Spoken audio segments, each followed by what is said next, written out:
Welcome to ಸ್ಪರ್ಧಾ ಸಾಮ್ರಾಜ್ಯ classes. ಸ್ನೇಹಿತರೆ, ನನ್ನ ಹೆಸರು ಎಲ್ಲಲಿಂಗ್ ಪೂಜಾರಿ. ನಾವು ಇವತ್ತು WRDJ 2017 ಪ್ರಶ್ನೆ ಪತ್ರಿಕೆ ಬಿಡಿಸುತ್ತಿದ್ದೇವೆ. ಮುಂದೆ ಬರುವಂಥ ಪ್ರತಿಯೊಂದು KPSC ಎಕ್ಸಾಮ್ಗೆ ತುಂಬ ಹೆಲ್ಪ್ ಆಗುತ್ತೆ. ಆ್ಯಂಡ್ ಏನಪ್ಪ ಅಂದರೆ 1991ರಿಂದ 2024ರವರೆಗೆ ಎಲ್ಲ ಪ್ರಶ್ನೆ ಪತ್ರಿಕೆಗಳನ್ನು ಬಿಡಿಸಿದ್ದೇವೆ. KPSC ಕಂಡಕ್ಟ್ ಮಾಡಿರುವಂಥ ಎಲ್ಲ ಪ್ರಶ್ನೆ ಪತ್ರಿಕೆ ಬಿಡಿಸಿದ್ದೇವೆ ಸ್ನೇಹಿತರೆ. ಇದರಿಂದ ನಿಮಗೆ ತುಂಬ ಯೂಸ್ಫುಲ್ ಆಗುತ್ತೆ ಸ್ನೇಹಿತರೆ. ಇಲ್ಲಿ ಮೊದಲ ಪ್ರಶ್ನೆ: ಭಾರತ ಪೂರ್ವ ಕಡಲ ತೀರವು ಪಶ್ಚಿಮ ತೀರಕ್ಕಿಂತ ಉಷ್ಣವಲಯ ಚಂಡಮಾರುತ ಅಧಿಕ ಪರಿಣಾಮಕ್ಕೆ ಒಳಗಾಗುತ್ತದೆ. ಕಾರಣ 6. ಉಷ್ಣವಲಯದ ಚಂಡಮಾರುತಗಳು ಬಂಗಾಳಕೊಲ್ಲಿಯಲ್ಲಿ ಮಾತ್ರ ಉಗಮವಾಗುತ್ತವೆ.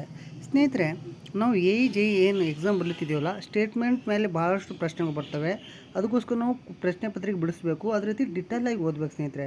ಆ್ಯಂಡ್ ನಮ್ಗೆ ಇನ್ನೊಂದು JEE ಇನ್ನೊಂದು ಅಡ್ವರ್ಟೈಸ್ಮೆಂಟ್ ಏನಪ್ಪ ಅಂದರೆ, ನೀವು GKದ 50+ ಮಾಡಿದ್ರೆ ಪಕ್ಕ ಜಾಬ್ ಸ್ನೇಹಿತರೆ. ನಾವು ಹೇಳ್ತೀನಿ ಪ್ರತಿಯೊಂದು ನೀವು JEE 50+ ಮಾಡಿದ್ರೆ ಪಕ್ಕ ಜಾಬ್ ಸ್ನೇಹಿತರೆ. ನೀವು ಅದಕ್ಕೋಸ್ಕರ ನೀವು ಏನು ಮಾಡಬೇಡ್ರಿ, ಪ್ರಶ್ನೆ ಪತ್ರಿಕೆ ಬಿಡಿಸ್ರಿ. ಹೈಸ್ಕೂಲ್ ಬುಕ್, PUC ಬುಕ್ಕು, ಒಂದು ಸ್ಪರ್ಧಾ ವಿಜೇತ 1 ವರ್ಷದ ಮ್ಯಾಗ್ಝಿನ್ ಕಲೆಕ್ಟ್ ಮಾಡಿದ್ರೆ ಸಾಕು ಸ್ನೇಹಿತರೆ. ನೋಡ್ರಿ, ಹೇಳಿಕೆ ಏನು ಕೊಟ್ಟಿದ್ದಾರೆ: ಭಾರತ ಪೂರ್ವ ಕಡಲ ತೀರವು ಪಶ್ಚಿಮ ತೀರಕ್ಕಿಂತ ಉಷ್ಣವಲಯ ಚಂಡಮಾರುತ ಅಧಿಕ ಪರಿಣಾಮಕ್ಕೆ ಒಳಗಾಗುತ್ತದೆ. ಕರೆಕ್ಟ್ ಇದೆ ಸ್ನೇಹಿತರೆ. ಅಂದರೆ ನಮ್ಮ ಭಾರತ ಪೂರ್ವ ಕಡಲ ತೀರವು ಪಶ್ಚಿಮ ತೀರಕ್ಕಿಂತ ಉಷ್ಣವಲಯ ಚಂಡಮಾರುತ ಅಧಿಕ ಪರಿಣಾಮಕ್ಕೆ ಒಳಗಾಗುತ್ತೆ ಸ್ನೇಹಿತರೆ.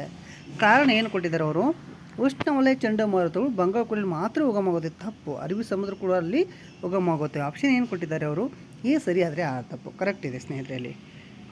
ಇಲ್ಲಿ ಎರಡನೇ ಪ್ರಶ್ನೆ: ಸಂಪತ್ತಿನ ಹರಿವಿನ ಸಿದ್ಧಾಂತವು ಹೇಳುವುದೆಂದರೆ ಬ್ರಿಟನ್ನವು ಸಂಪೂರ್ಣವಾಗಿ ಭಾರತ ಸಂಪತ್ತನ್ನು ಸೂರೆ ಮಾಡುತ್ತಿದೆ ಎಂಬುದಾಗಿ poverty and in British rule in India ಎಂಬ ಶೀರ್ಷಿಕೆಯ ಪುಸ್ತಕದಲ್ಲಿ ಈ ಸಿದ್ಧಾಂತ ವಿವರಿಸಲ್ಪಟ್ಟಿದೆ. ಈ ಕೆಳಗಿನ ಯಾವ ಲೇಖಕರಿಂದ ಈ ಪುಸ್ತಕವು ಬರೆಯಲ್ಪಟ್ಟಿದೆ? ಅದು ದಾದಾಬಾಯಿ ನವರೋಜಿ ಅವರು poverty and British rule in India ಎಂಬ ಪುಸ್ತಕ ಬರೀತಾರೆ ಸ್ನೇಹಿತರೆ. ಇದು ಭಾಳ ಇಂಪಾರ್ಟೆಂಟ್ ಆಗಿರುತ್ತೆ, ಭಾಳ ಎಕ್ಸಾಮ್ನಲ್ಲಿ ಕೇಳಿದ್ದಾರೆ ಸ್ನೇಹಿತರೆ. ಅಲ್ಲಿ ನದಿಗಳು ಮತ್ತು ಅಣೆಕಟ್ಟುಗಳು. ಪಟ್ಟಿ 1: ನದಿಗಳು. ಕಾವೇರಿ ನದಿಗೆ ಯಾವ ಅಣೆಕಟ್ಟು ಕಟ್ಟಲಾಗಿದೆ? ಮೆಟ್ಟೂರು. ಯಾವ ರಾಜ್ಯದಲ್ಲಿ ಅಂದರೆ ತಮಿಳುನಾಡು. ಕೃಷ್ಣಾ ನದಿ ಯಾವ ಅಣೆಕಟ್ಟು ಕಟ್ಟಲಾಗಿದೆ? ಆಲ್ಮೆಟ್ಟಿ ಅಣೆಕಟ್ಟು. ಇದಕ್ಕೆ ಲಾಲ್ ಬಹದ್ದೂರ್ ಶಾಸ್ತ್ರಿ ಎಂದು ಕೂಡ ಕರೀತಾರೆ. ಇದು ಎಲ್ಲಿದೆ ಅಂದರೆ ಬಿಜಾಪುರ. ನರ್ಮದಾ ಸ್ನೇಹಿತರೆ, ಈ ನರ್ಮದಾ ನದಿಗೆ ಯಾವ ಅಣೆಕಟ್ಟು ಕಟ್ಟಲಾಗಿದೆ? ಸರ್ದಾರ್ ಸರೋವರ. ಇದೆಲ್ಲಿದೆ ಅಂದರೆ ಗುಜರಾತ್. ಓಕೆ. ಈ ಚಂಬಲ್ ನದಿಗೆ ಯಾವ ಅಣೆಕಟ್ಟುಗಳಿದೆ? ಗಾಂಧಿ ಸರೋವರ. ಯಾವ ರಾಜ್ಯದಲ್ಲಿ? ಮಧ್ಯಪ್ರದೇಶ. ಇಲ್ಲಿ ಆಪ್ಷನ್ 2 ಕರೆಕ್ಟ್ ಆಗಿರುತ್ತೆ ಸ್ನೇಹಿತರೆ.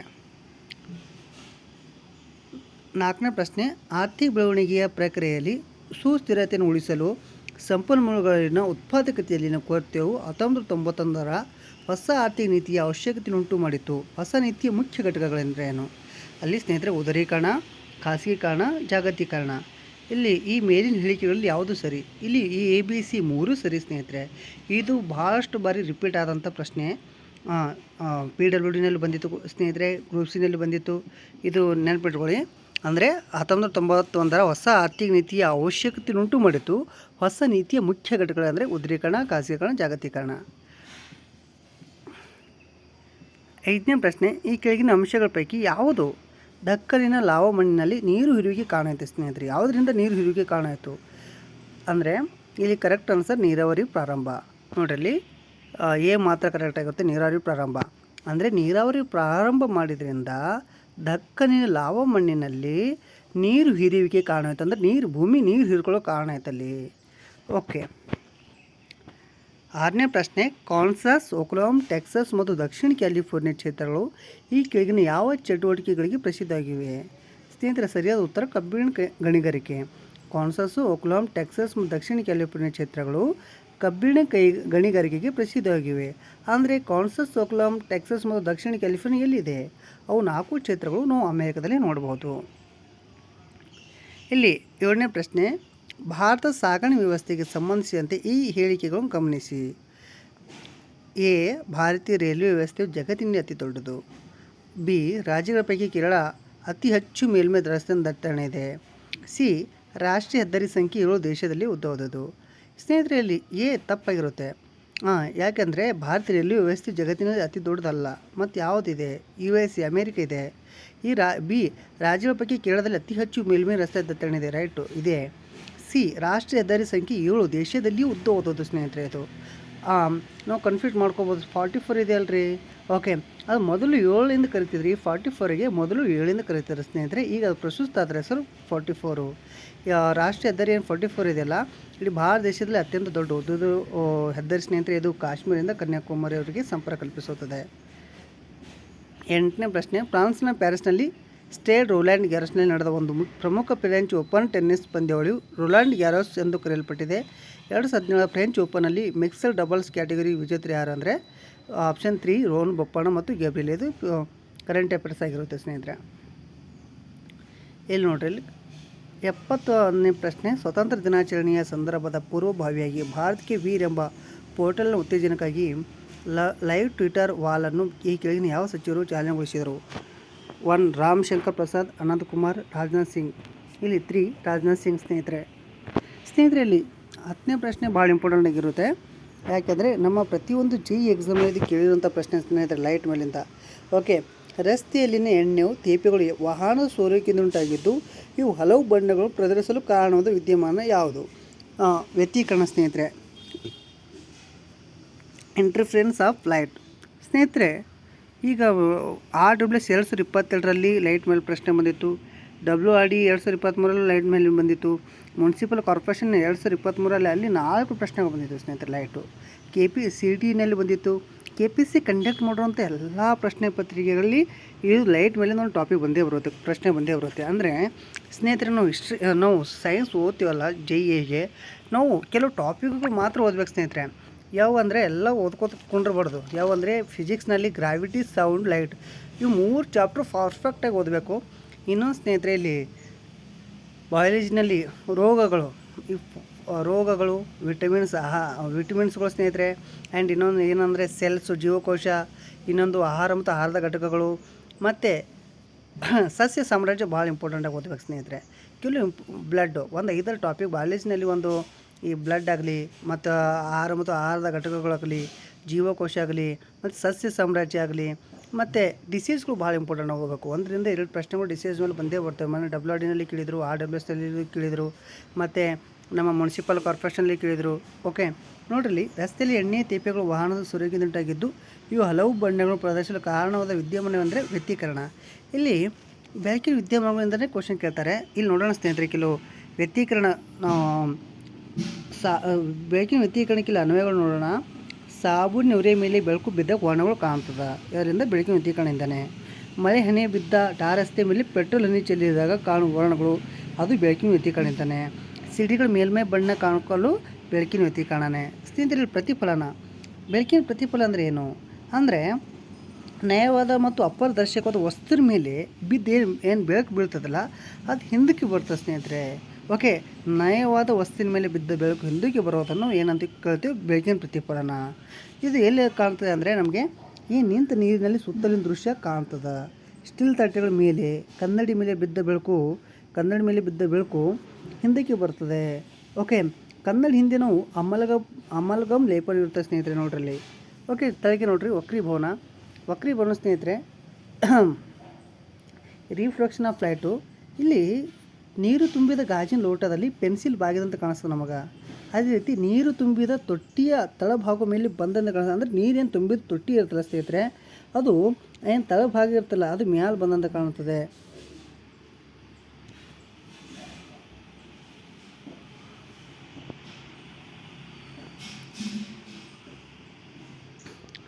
ಮತ್ತು ನಮಗೆ ಬೆಳಕಿನ ಪ್ರತಿಫಲನದಿಂದ ಸ್ನೇಹಿತರೆ, ಬೆಳಕಿನ ವಕ್ರೀಭವನ ನಮ್ಗೆ ರಾತ್ರಿ ವೇಳೆ ನಕ್ಷತ್ರ ಹೊಳೆಯೋದನ್ನು ಕಾಣಿಸ್ತದೆ ಸ್ನೇಹಿತರೆ. ನೋಡ್ರಲ್ಲಿ, ಬೆಳಕಿನ ವಕ್ರೀಭವನದಿಂದ ನಮ್ಗೆ ರಾತ್ರಿ ವೇಳೆ ನಕ್ಷತ್ರ ಹೊಳೆಯೋದನ್ನು ಕಾಣಿಸ್ತವ, ನಕ್ಷತ್ರಗಳು ಪಥವನ್ನು ಬದಲಿಸಿದಂತೆ ಕಾಣಿಸ್ತವ. ಅದೇ ರೀತಿ ನೀರಿನಲ್ಲಿ ಮೀನು ನಿಜವಾದ ಆಳಕ್ಕಿಂತ ಮೇಲೆ ಬಂದಂತ ಕಾಣಿಸ್ತವೆ ಸ್ನೇಹಿತರೆ. ನೋಡ್ರಿ, ಬೆಳಕಿನ ವಕ್ರೀಭವನದಿಂದ ನೀರು ತುಂಬಿದ ಗಾಜಿನ ಲೋಟದಲ್ಲಿ ಪೆನ್ಸಿಲ್ ಬಾಗದಂತ ಕಾಣಿಸ್ತದೆ, ನೀರು ತುಂಬಿ ತೊಟ್ಟಿಯ ತಳಭಾಗ ಮೇಲೆ ಬಂದಂತ ಕಾಣ್ತದೆ. ರಾತ್ರಿ ವೇಳೆ ನಕ್ಷತ್ರಗಳು ಹೊಯ್ತವ, ಅದೇ ರೀತಿ ನಕ್ಷತ್ರಗಳು ಪಥವನ್ನು ಬದಲಾಯಿಸಿದಂತೆ ಕಾಣ್ತದೆ ಸ್ನೇಹಿತರೆ. ಓಕೆ, ಅದೇ ರೀತಿ ಸೂರ್ಯ ಹುಟ್ಟುವ ಮುನ್ನ ಮತ್ತು ಮುಳುಗು ಮುನ್ನ ಬೆಳಕು ಕಾಣ್ತದೆ ಸ್ನೇಹಿತರೆ ನಮಗೆ. ಓಕೆ ಸ್ನೇಹಿತರೆ, ಇನ್ನೊಂದು ಇಂಪಾರ್ಟೆಂಟ್ ಏನಪ್ಪ ಅಂದರೆ ಸ್ಕ್ಯಾಟ್ರಿಂಗ್ ಆಫ್ ಲೈಟು, ಬೆಳಕಿನ ಚದುರುವಿಕೆ. ಬೆಳಕಿನ ಆಕಾಶ ನೀಲಿಯಾಗಿ ಕಾಣೋದು. ಓಕೆ, ಆಕಾಶ ನೀಲಿಯಾಗಿ ಕಾಣುತ್ತೆ ಸ್ಕ್ಯಾಟ್ರಿಂಗ್ ಆಫ್ ಲೈಟಿಂದ. ಸಮುದ್ರ ನೀರು ನೀಲಿಯಾಗಿ ಕಾಣುತ್ತೆ ಸ್ನೇಹಿತರೆ. ಸೂರ್ಯ ಉದಯಿಸುವಾಗ ಮತ್ತು ಮುಳುಗುವಾಗ ಕೆಂಪು ಕಾಣೋಕ್ಕೂ ಕಾರಣ ಬೆಳಕಿನ ಚದುರುವಿಕೆ. ಸ್ನೇಹಿತರೆ, 2011 UNDP ವರದಿ ಪ್ರಕಾರ ಈ ಕೆಳಗಿನ ಯಾವ ದೇಶವು 100 ಸಾಕ್ಷರತೆಯೊಂದಿಗೆ ಪ್ರಥಮ ಸ್ಥಾನವನ್ನು ಗಳಿಸಿದೆ? ಯಾವುದಂದರೆ ಜಾರ್ಜಿಯಾ. ನೀರು ಮತ್ತು ತೈಲದ ಬಿಂದುಗಳ ದುಂಡನೆಯ ಗೋಲವಾಗುವ ಪ್ರವೃತ್ತಿಯು ಕೆಳಗಿನ ಯಾವ ಕಾರಣಗಳಿಂದ ಆಗುತ್ತದೆ? ಒಂದು ಸರಿಯಾದ ಆಯ್ಕೆಯನ್ನು ಗುರುತಿಸಿ. ಅಲ್ಲಿ ಆಪ್ಷನ್ 1 ಕರೆಕ್ಟ್ ಸ್ನೇಹಿತರೆ. ಕೊಟ್ಟಿರೋ ಗಾತ್ರಕ್ಕೆ ಅತಿ ಚಿಕ್ಕ ಮೇಲ್ಮೈ ವಿಸ್ತೀರ್ಣ. 13ನೇ ಪ್ರಶ್ನೆ, ಒಂದು ವೇಳೆ 90 ಡಿಗ್ರಿ ಸೆಲ್ಸಿಯಸ್ಸು ಟೀಯನ್ನು ತೆರೆದ ಕಪ್ಪಲ್ಲಿರಿಸಿದರೆ ಮತ್ತು ಅದು 80 ಡಿಗ್ರಿ ಸೆಲ್ಸಿಯಸ್ಟು ತಂಪಾಗಲು 20 ಸೆಕೆಂಡ್ಗಳನ್ನು ತೆಗೆದುಕೊಳ್ಳುತ್ತದೆ. 80 ಡಿಗ್ರಿ ಸೆಲ್ಸಿಯಸ್ಸಿಂದ 70 ಡಿಗ್ರಿ ಸೆಲ್ಸಿಯಸ್ ಅಷ್ಟು ತಂಪಾಗಲು ಬೇಕಾಗುವ ಸಮಯ 20 ಸೆಕೆಂಡ್ಗಿಂತಲೂ ಅಧಿಕ. 14ನೇ ಪ್ರಶ್ನೆ, ದೇವೇಂದ್ರ ಝಜೇರಿಯಾ ಭಾರತ ಪ್ಯಾರಾ ಒಲಿಂಪಿಕ್ಸ್ ಕ್ರೀಡಾಪಟು ಸ್ಥಾನ ಅಲಂಕರಿಸಿದ್ದು. ರಿಯೋ ಪ್ಯಾರಾ ಒಲಿಂಪಿಕ್ಸ್ನಲ್ಲಿ ಭಾರತ 2ನೇ ಚಿನ್ನದ ಪದಕ ವಿಜೇತನಾಗಿದ್ದು ಈ ಕೆಳಗಿನ ಯಾವ ಕ್ರೀಡೆಗಾಗಿ ಈ ಪದಕವನ್ನು ಗಳಿಸಿದ್ದಾನೆ? ಅದು ಜಾವ್ಲಿನ್ ಎಸೆತ.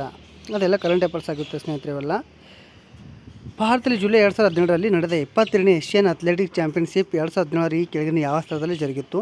ಇದು ಆಪ್ಷನ್ 4 ಭುವನೇಶ್ವರ. 15ನೇ ಪ್ರಶ್ನೆ, ಈ ಕೆಳಗಿನ ಯಾವ ತಿದ್ದುಪಡಿಯಿಂದ ಪರಿಶಿಷ್ಟ ಜಾತಿಗಳು ಮತ್ತು ಪರಿಶಿಷ್ಟ ಪಂಗಡಗಳ ರಾಷ್ಟ್ರೀಯ ಆಯೋಗವನ್ನು ಪರಿಶಿಷ್ಟ ಜಾತಿಗಳ ರಾಷ್ಟ್ರೀಯ ಆಯೋಗ ಮತ್ತು ಪರಿಶಿಷ್ಟ ಪಂಗಡಗಳ ರಾಷ್ಟ್ರೀಯ ಆಯೋಗ ಎಂಬುದು ಬದಲಾಯಿಸಿತು? 80ನೇ ತಿದ್ದುಪಡಿ. ಸ್ನೇಹಿತರೆ, ಇದು 2003ರಲ್ಲಿ ಮಾಡುತ್ತಾರೆ 80ನೇ ತಿದ್ದುಪಡಿ. ಸ್ನೇಹಿತರೆ, 2016 KPC ಗ್ರೂಪ್ಸ್ನಲ್ಲಿ ಸೇಮ್ ರಿಪೀಟ್ ಆದಂಥ ಪ್ರಶ್ನೆ. ಓಕೆ. 17ನೇ ಪ್ರಶ್ನೆ, ಈ ಕೆಳಗಿನ ಯಾವ ಅಜ್ಞಾತ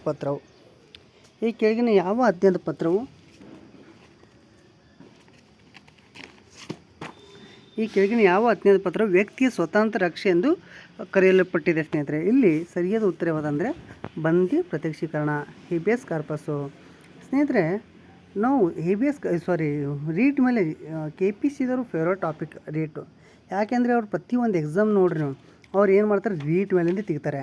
ಮೊನ್ನೆ RWSನಲ್ಲಿ ಭೀ ರೀಟ್ ಮೇಲೆ ಬಂದಿತ್ತು ಕ್ವಶನ್ಸು, ಮುನ್ಸಿಪಲ್ ಕಾರ್ಪೊರೇಷನಲ್ಲಿ ಬಂದಿತ್ತು, ಅದೇ ರೀತಿ ನಮಗೆ ಮೊನ್ನೆ WRDನಲ್ಲೂ ಬಂದಿತ್ತು, CETನಲ್ಲೂ ಬಂದಿತ್ತು. ಓಕೆ, ಅದಕ್ಕೋಸ್ಕರ ಸ್ನೇಹಿತರೆ ನಾವು ಏನು ಮಾಡಬೇಕು, ರೀಟ್ ಏನು ಇದಾವಲ್ಲ ಪರ್ಫೆಕ್ಟ್ ನೋಡ್ಕೊರಿ. ಓಕೆ ಸ್ನೇಹಿತರೆ, ನಾವು ರೀಟ್ ನೋಡೋಣ. ಒಟ್ಟು ಎಷ್ಟು ಅಂದರೆ 5. ನೋಡ್ರಲ್ಲಿ 38ನೇ ವಿಧಿಯಲ್ಲಿ ಮೂಲಭೂತ ಹಕ್ಕುಗಳು ಉಲ್ಲಂಘನೆಯಾದಾಗ ಅವುಗಳನ್ನು ಸಂರಕ್ಷಿಸಲು 38ನೇ ವಿಧಿಯಲ್ಲಿ ಸುಪ್ರೀಂ ಕೋರ್ಟ್ ಅಥವಾ 226ನೇ ವಿಧಿ ಹೈಕೋರ್ಟ್ನಲ್ಲಿ ರೀಟ್ಗಳ ಮೂಲಕ ಪ್ರಶ್ನಿಸ್ಬೋದು. ಸ್ನೇಹಿತರೆ, ಇದರಲ್ಲಿ 5 ಪ್ರಕಾರ ರೀಟ್ಗಳು ಬರ್ತವೆ. ಅವು 5 ರೀಟ್ಗಳು ನೋಡೋಣ. ಓಕೆ, ಇದು ಫಿಕ್ಸ್ ಪ್ರಶ್ನೆ ಸ್ನೇಹಿತರೆ. ಪ್ರತಿಯೊಂದು ಎಕ್ಸಾಮ್ ತೊಗೊಳ್ರಿ ನೀವು KPCದವ್ರದ್ದು AJ ಫಿಕ್ಸ್ ಇದು. ಓಕೆ ಸ್ನೇಹಿತರೆ, ಇಲ್ಲಿ ಹೇಬಿಯಸ್ ಕಾರ್ಪಸ್ಸು 24 ಗಂಟೆಯೊಳಗೆ ಬಂಧಿತ ವ್ಯಕ್ತಿಯನ್ನು ನ್ಯಾಯಾಲಯದ ಮುಂದೆ ಹಾಜರುಪಡಿಸೋದು. ಓಕೆ, ಈ ರೀಟ್ ಅರ್ಜಿಯಾಗಿ ಖಾಸಗಿ ವ್ಯಕ್ತಿಗಳ ಹಾಗೂ ಸಂಸ್ಥೆಗಳ ನಿರಂಕುಶ ವರ್ತನೆಯನ್ನು ಹಾಗೂ ದೌರ್ಜನ್ಯ ತಡೆಯಲು ಸಹಕಾರಿಯಾಗಿದೆ. ಸ್ನೇಹಿತರೆ, ಇದು ಹೇಬಿಯಸ್ ಕಾರ್ಪಸ್ ಇದೆಯಲ್ಲ, ಇದು ಕ್ರಿಮಿನಲ್ ಅಪರಾಧಕ್ಕೆ ಈ ರೀಟ್ ಅನ್ವಯವಾಗೋದಿಲ್ಲ. ಸ್ನೇಹಿತರೆ, ಮ್ಯಾಂಡಮಸ್ ಇದು ಪರಮಾದೇಶ. ಈ ರೀಟ್ ಅರ್ಜಿಯನ್ನು ನ್ಯಾಯಾಲಯ ಸರ್ಕಾರಿ ಅಧಿಕಾರಿಗೆ ತನ್ನ ಅಧಿಕಾರ ಚಲಾಯಿಸಲು ಸೂಚಿಸೋದು. ಓಕೆ, ಯಾರು ಸರ್ಕಾರಿ ಏನು ಅಧಿಕಾರಿ ಇದ್ದಾನಲ್ಲ, ಕೆಲಸ ಮಾಡಲ್ಲ, ಅವನಿಗೆ ತಂದು ಅವನದು ಅಧಿಕಾರ ಚಲಾಯಿಸಲು ಸೂಚಿಸೋದು. ಸಾರ್ವಜನಿಕ ಕರ್ತವ್ಯವನ್ನು ಮಾಡಲು ನಿರಾಕರಿಸ್ತಾನಲ್ಲ ಸ್ನೇಹಿತರೆ, ಮತ್ತು ನ್ಯಾಯಾಲಯವು ತನ್ನ ಕರ್ತವ್ಯ ನಿರಾಕರಿಸಿದರೆ ಹೈಕೋರ್ಟ್ ಅಥವಾ ಸುಪ್ರೀಂ ಕೋರ್ಟ್ ಸಂಬಂಧಪಟ್ಟವರಿಗೆ ತಮ್ಮ ಕರ್ತವ್ಯ ನಿರ್ವಹಿಸಲು ಆದೇಶ ನೀಡುತ್ತದೆ. ಓಕೆ, ಸರ್ಶಿರಾರಿ ಸ್ನೇಹಿತರೆ, ಸರ್ಶಿರಾರಿ ಉತ್ಪ್ರೇಕ್ಷಣಾ ಲೇಖ. ಈ ರೀಟನ್ನು ಉನ್ನತ ನ್ಯಾಯಾಲಯವು ಕೆಳ ನ್ಯಾಯಾಲಯಕ್ಕೆ ತನ್ನಲ್ಲಿರುವ ಬಾಕಿ ಮೊಕದ್ದಮೆಗಳನ್ನು ಒದಗಿಸುವಂತೆ ಕೇಳುತ್ತದೆ. ಸ್ನೇಹಿತರೆ, ಕೆಳ ನ್ಯಾಯಾಲಯಗಳು ಅಧಿಕಾರದ ವ್ಯಾಪ್ತಿ ಮೀರಿ ಅಥವಾ ಪ್ರಕೃತಿ ನಿಯಮಕ್ಕೆ ವಿರುದ್ಧ ತೀರ್ಪು ನೀಡದಂತೆ ತಡೆಯಲು ಮೊಕದ್ದಮೆ ವರ್ಗಾವಣೆಯಾಗಿದೆ. ಇಲ್ಲಿ 4ನೇದು ಕೋವಾರೆಂಟು ಸ್ನೇಹಿತರೆ, ಯಾವುದಾದ್ರೂ ಒಬ್ಬ ವ್ಯಕ್ತಿಯು ಅಕ್ರಮವಾಗಿ ಸಾರ್ವಜನಿಕ ಹುದ್ದೆಯನ್ನು ಹೊಂದಿದ್ದರೆ ಅಥವಾ ಸರ್ಕಾರದ ಉನ್ನತವಾದ ಸ್ಥಾನವನ್ನು ಅಕ್ರಮವಾಗಿ ಪಡೆದಿದ್ದರೆ ಈ ರೀಟ್ ಹೊರಡಿಸಬಹುದು. ಪ್ರೊಹಿಬಿಷನ್ ಪ್ರತಿಬಂಧಕಾಜ್ಞೆ. ಈ ರೀಟ್ನಲ್ಲಿ ಸ್ನೇಹಿತರೆ, ಕೆಳಗಿನ ನ್ಯಾಯಾಲಯವು ಅಧಿಕಾರದ ವ್ಯಾಪ್ತಿ ಮೀರಿ ಕಾರ್ಯನಿರ್ವಹಿಸಿದರೆ ಈ ರೀಟ್ ಹೊರಡಿಸಬಹುದು. ನೋಡ್ರಿ, ಇಲ್ಲಿ ಏನಪ್ಪ ಅಂದರೆ 38ನೇ ವಿಧಿಯಲ್ಲಿ ಮೂಲಭೂತ ಹಕ್ಕುಗಳು ಉಲ್ಲಂಘನೆ ಆದಾಗ ಅವುಗಳನ್ನು ಸಂರಕ್ಷಿಸಲು 38ನೇ ವಿಧಿಯಲ್ಲಿ ಸುಪ್ರೀಂ ಕೋರ್ಟ್ ಅಥವಾ 226ನೇ ವಿಧಿಯಲ್ಲಿ ಹೈಕೋರ್ಟ್ ರೀಟ್ಗಳ ಮೂಲಕ ಪ್ರಶ್ನಿಸಬಹುದು. ಒಟ್ಟು 5 ರೀಟ್ಗಳು ಸ್ನೇಹಿತರೆ: ಹೇಬಿಯಸ್ ಕಾರ್ಪಸ್ಸು, ಮ್ಯಾಂಡಮಸ್ಸು, ಸರ್ಶಿರಾರಿ, ಕೋವಾರೆಂಟು, ಪ್ರೊಹಿಬಿಷನು. ಓಕೆ, ಮುಂದಿನ ಪ್ರಶ್ನೆ, ಮಹಾಜನಪದಗಳೊಂದಿಗೆ ಪಟ್ಟಿ 1 ಅವುಗಳ ರಾಜಧಾನಿಗಳನ್ನು ಹೊಂದಿಸಿ ಬರೆಯಿರಿ. ಓಕೆ, ಇಲ್ಲಿ ಮಹಾಜನಪದ ಸ್ನೇಹಿತರೆ, ಮಗಧ ರಾಜಧಾನಿ ಯಾವುದಾಗಿತ್ತಂದರೆ ರಾಜಗೃಹ, ವತ್ಸ ರಾಜಧಾನಿ ಕೌಶಂಬಿ, ಸುರಸೇನ ರಾಜಧಾನಿ ಮಥುರಾ, ಕಾಂಬೋಜ್ ರಾಜಧಾನಿ ರಾಜ್ಪುರ. ಸ್ನೇಹಿತರೆ 19ನೇ ಪ್ರಶ್ನೆ 1945ರ ಸಪ್ರು ವರದಿ ಇದಕ್ಕೆ ಸಂಬಂಧಿಸಿದೆ. ಅಲ್ಪಸಂಖ್ಯಾತ ರಾಜಕೀಯ ಮತ್ತು ನಾಗರಿಕ ಹಕ್ಕುಗಳ ಯಾವುದಪ್ಪ ಅಂದರೆ ಅಲ್ಪಸಂಖ್ಯಾತ ರಾಜಕೀಯ ಮತ್ತು ನಾಗರಿಕ ಹಕ್ಕುಗಳು. ಸ್ನೇಹಿತರೆ 20ನೇ ಪ್ರಶ್ನೆ ಈ ಕೆಳಗಿನ ಪದಗಳನ್ನು ಗಮನಿಸಿರಿ. ಪ್ರಸ್ತಾವನೆಗೆ ಸಂಬಂಧಪಟ್ಟ ಪ್ರಶ್ನೆ. ಇದು ಭಾಳಷ್ಟು ಸಾರಿ ರಿಪೀಟ್ ಆದಂಥ ಪ್ರಶ್ನೆ ಸ್ನೇಹಿತರೆ. ಇದು ಎಲ್ಲಪ್ಪ ಅಂದರೆ ಮುನ್ಸಿಪಲ್ ಕಾರ್ಪೊರೇಷನಲ್ಲಿ ಬಂದಂಥ ಪ್ರಶ್ನೆ ಆಗಿದೆ. ಓಕೆ, ಈ ಕೆಳಗಿನ ಪದಗಳನ್ನು ಗಮನಿಸಿರಿ. ಸಮಾಜವಾದ, ಪ್ರಜಾಸತ್ತಾತ್ಮಕ, ಸಾರ್ವಭೌಮ, ಜಾತ್ಯತೀತ.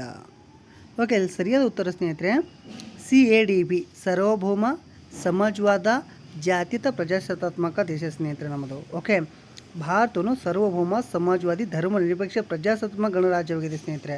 ಓಕೆ ಸ್ನೇಹಿತರೆ, ಇಲ್ಲಿ ಪ್ರಸ್ತಾವನೆ ಬಗ್ಗೆ ನೋಡೋಣ.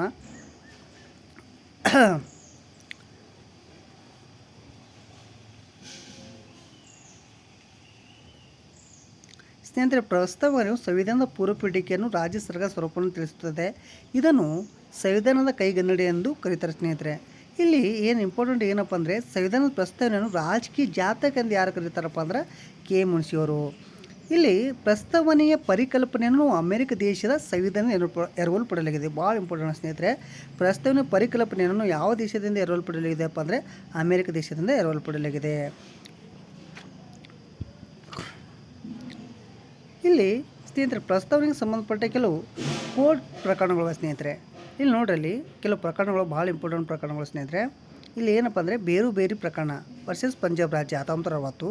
ಈ ಮೊಕದ್ದಮೆಯಲ್ಲಿ ಸುಪ್ರೀಂ ಕೋರ್ಟ್ ಪ್ರಸ್ತಾವನೆ ಸಂವಿಧಾನದ ಭಾಗವಿಲ್ಲವೆಂದು ತೀರ್ಪು ನೀಡುತ್ತದೆ. ನೋಡಿರಿ, ಬೇರು ಪ್ರಕರಣ ಮತ್ತು ವರ್ಸಸ್ ಪಂಜಾಬ್ ರಾಜ್ಯ 1960ದಾಗ ಪ್ರಸ್ತಾವನೆ ಸುಪ್ರೀಂ ಕೋರ್ಟ್ ಏನು ಹೇಳ್ತದ, ಪ್ರಸ್ತಾವನೆಯು ಸಂವಿಧಾನದ ಭಾಗ ಇಲ್ಲ ಅಂತ ಹೇಳ್ತದೆ ಸ್ನೇಹಿತರೆ. ಮುಂದೆ 1973 ಕೇಶವಾನಂದ್ ಭಾರತಿ ಮೊಕದ್ದಮೆ ಮತ್ತು ಕೇರಳ ರಾಜ್ಯದಲ್ಲಿ ಇಲ್ಲಿ ಏನು ಹೇಳ್ತಪ್ಪ ಅಂದರೆ ಸುಪ್ರೀಂ ಕೋರ್ಟು ಪ್ರಸ್ತಾವನೆ ಸಂವಿಧಾನದ ಭಾಗ ಇದೆ ಎಂದು ತೀರ್ಪು ಕೊಡುತ್ತದೆ. ನೋಡ್ರಿ, ಕೇಶವಾನಂದ್ ಭಾರತಿ ಮೊಕದ್ದಮೆ ವರ್ಸಸ್ ಕೇರಳ 1973ರಲ್ಲಿ ಪ್ರಸ್ತಾವನೆಯು ಸಂವಿಧಾನದ ಭಾಗವೆಂದು ಸುಪ್ರೀಂ ಕೋರ್ಟ್ ತೀರ್ಪು ನೀಡಿತು. ಕೇಶವಾನಂದ್ ಭಾರತಿ ಮೊಕದ್ದಮೆಯಲ್ಲಿ 1973 ಮೂಲ ರಚನೆಗೆ ಧಕ್ಕೆ ಬಾರದಂತೆ ನೋಡ್ರಿ, ಮೂಲ ರಚನೆಗೆ ಧಕ್ಕೆ ಬಾರದಂತೆ ಪ್ರಸ್ತಾವನೆಯನ್ನು ತಿದ್ದುಪಡಿ ಮಾಡಬಹುದೆಂದು ತೀರ್ಪು ನೀಡಿತು. ಓಕೆ ಸ್ನೇಹಿತರೆ, ಇಲ್ಲಿ ಮುಂದೆ ನೋಡ್ರಿ, LIC ಆಫ್ ಇಂಡಿಯಾ ಮೊಕದ್ದಮೆ 1995. ಈ ಪ್ರಕರಣದಲ್ಲಿ ಏನಂದರೆ ಪ್ರಸ್ತಾವನೆಯು ಸಂವಿಧಾನದ ಅವಿಭಾಜ್ಯ ಅಂಗ ಎಂದು ತೀರ್ಪು ನೀಡಿತು. ಪೀಠಿಕೆಯನ್ನು ಇಲ್ಲಿಯವರೆಗೂ ಒಂದು ಬಾರಿ ಮಾತ್ರ ತಿದ್ದುಪಡಿ ಮಾಡಲಾಗಿದೆ ಸ್ನೇಹಿತರೆ. ಓಕೆ, ಯಾವಾಗ ಒಂದು ಬಾರಿ ತಿದ್ದುಪಡಿ ಮಾಡಲಾಗಿದೆ ಅಂದರೆ 1976ರಲ್ಲಿ. 1976ರಲ್ಲಿ 45 ತಿದ್ದುಪಡಿ ಮೂಲಕ ಸಮಾಜವಾದಿ, ಜಾತ್ಯತೀತ ಮತ್ತು ಐಕ್ಯತೆ ಎಂಬ 3 ಪದಗಳನ್ನು ಸೇರಿಸ್ತಾರೆ. ಓಕೆ ಸ್ನೇಹಿತರೆ,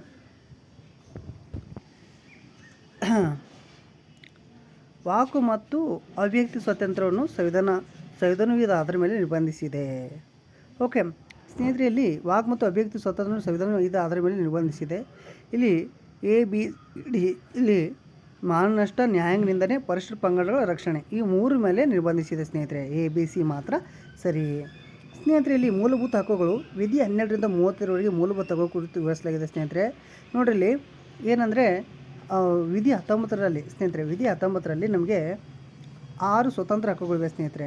ವಾಕ್ ಅಥವಾ ಮಾತನಾಡುವ ಮತ್ತು ಅಭಿವ್ಯಕ್ತಿ ಸ್ವಾತಂತ್ರ್ಯ, ಮತ್ತು ಶಸ್ತ್ರಾಯುಧ ಸಭೆ ಸೇರುವ ಸ್ವಾತಂತ್ರ್ಯ, ಸಂಘ ಸಂಸ್ಥೆಗಳನ್ನು ಸ್ಥಾಪಿಸುವ ಅಧಿಕಾರ, ಭಾರತದಿಂದ ಸಂಚರಿಸುವ ಸ್ವಾತಂತ್ರ್ಯ, ಭಾರತ ಯಾವುದೇ ಭಾಗದಲ್ಲಿ ವಾಸಿಸುವ ಸ್ವಾತಂತ್ರ್ಯ, ಅದೇ ರೀತಿ ಯಾವುದೇ ವ್ಯಾಪಾರ ಅಥವಾ ಉದ್ಯೋಗ ಮಾಡುವ ಸ್ವಾತಂತ್ರ್ಯ. ಭಾರತ ರಾಷ್ಟ್ರಪತಿ ಚುನಾವಣೆಯಲ್ಲಿ ಕೆಳಗಿನ ಯಾವ ಗುಂಪುಗಳಾಗಿ ಭಾಗಿಯಾಗುತ್ತವೆ ಸ್ನೇಹಿತರೆ. ಇಲ್ಲಿ ನೋಡ್ರಿ, A ಸಂಸತ್ತಿನ ಎಲ್ಲ ಚುನಾಯಿತ ಸದಸ್ಯರು, B ರಾಜ್ಯ ವಿಧಾನಸಭೆಗಳ ಸದಸ್ಯರು, C ರಾಜ್ಯ ವಿಧಾನ ಪರಿಷತ್ತಿನ ಚುನಾಯಿತ ಸದಸ್ಯರು. ನೀಡಿರುವ ಆಯ್ಕೆಗಳಲ್ಲಿ ಸರಿಯಾದ ಉತ್ತರಿಸಿ.